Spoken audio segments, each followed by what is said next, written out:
ये बात पॉलिटिकल की नहीं है, ये बात देश की है, राष्ट्र की है। प्रयागराज इस समय सबको जोड़ने वाला एक कनेक्टर बन गया है। वे विदेशी जाकर फिर वापस आ रहे हैं हमारे पास। कोई छोटा बड़ा है ही नहीं, ये हमारे मन में है। आज तो पूरे विश्व के लोग आ रहे हैं और वो कहते हैं कि ऐसा भारत ही कर सकता है। और भारत में ये प्रश्न उठाया जाए, वो भी संसद में बैठकर, मुझे थोड़ा और दुख हुआ। वैसे मैं कभी पॉलिटिकल क्वेश्चन का आंसर नहीं देना पसंद करता, लेकिन ये बात पॉलिटिकल की नहीं है, ये बात देश की है, राष्ट्र की है।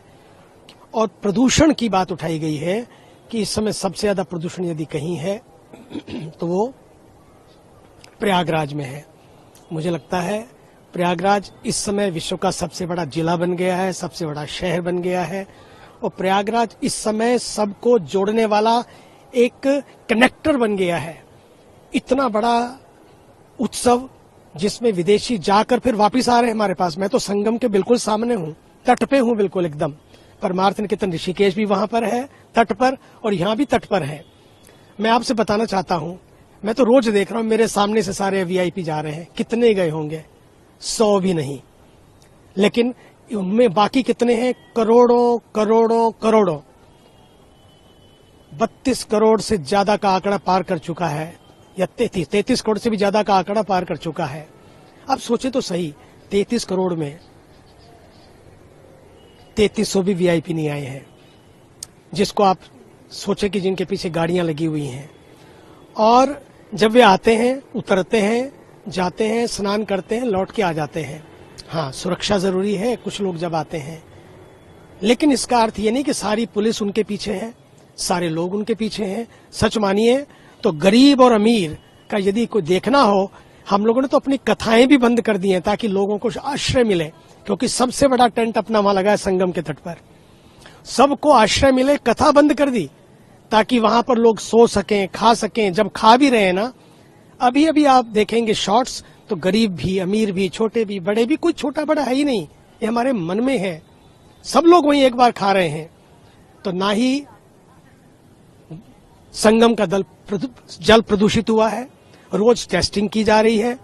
और जहां तक बात लाशों की है, मैं आपको सच में कहूं, कम से कम इस समय में हम लोगों को इन बातों से बचना चाहिए।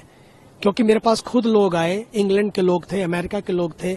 उन्होंने मुझे आकर बताया, कहा कि स्वामी जी, जब ये घटना जहां घटी हम लोग वहां पर थे, हमने अपनी आंखों से देखा और हम सराहना करते हैं। उन्होंने कहा कि we really appreciate the police of India, कि कैसे वो शांत होकर, इतना बड़ा कुछ लोग आके हंगामा कर रहे थे, हंगामा करके कुछ उत्पात करने की कोशिश, उसके बाद किस तरह से भीड़ आई और किस तरह से भीड़ आगे बढ़ी। फिर भी पुलिस वाले भागे नहीं, लेकिन सबको बचाने में लगे रहे।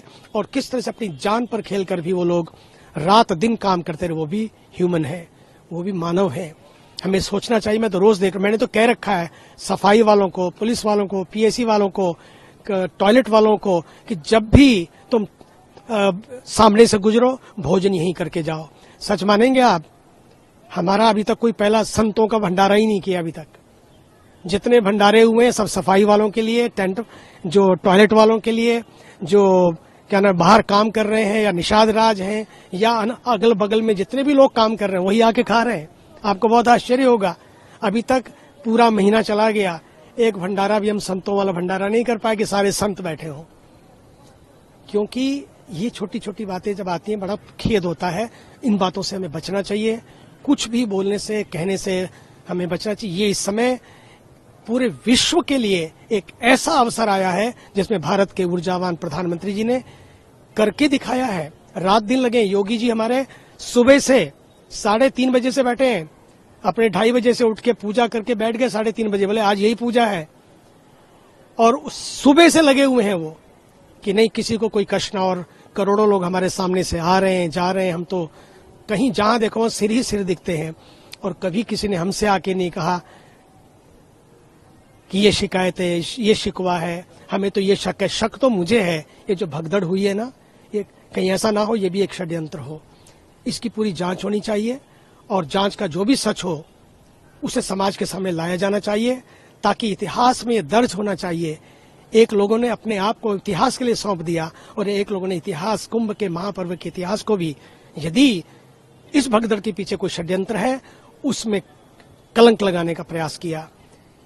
इस पर पूरा पूरा ध्यान दिया जाना चाहिए, क्योंकि इतना बड़ा महाकुंभ, इतनी शांति से लोग सब चल रहे हैं, क्यों होगी भगदड़? आज कहाँ हुई कोई भगदड़? सब जगह लोग लगे हुए हैं। इसलिए मैं पुलिस प्रशासन का और मेला अधिकारी से लेकर मेला मैला ना हो जाए, सब जगह सुरक्षा बनी रहे, स्वच्छता बनी रहे, सभी उन अधिकारियों का, सभी उन स्वच्छता कर्मियों का, सैनिटेशन वर्कर का, फ्रंटलाइन वर्कर्स का मैं धन्यवाद करता हूं। रियली सच्ची, सच मानिए मेरा उनको प्रणाम करने का मन होता है। क्या लोग हैं, उन लोग सोते ही नहीं है। 1 बजे रात को, 2 बजे रात को, 3 बजे रात को मैं जाता हूं, देखता हूं सब खड़े हैं, सीटियां बजा बजा के।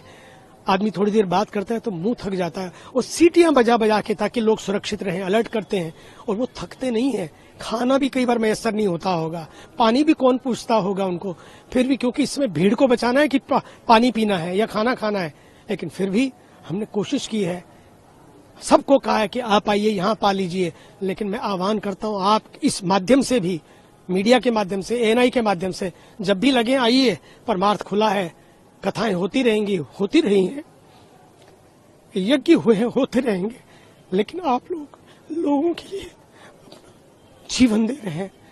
आप लोग आइए, आपके लिए परमार्थ खुला है। धन्यवाद। अमर उजाला जीवांजलि के सारथी की मदद लें और महाकुंभ में स्नान जरूर करें।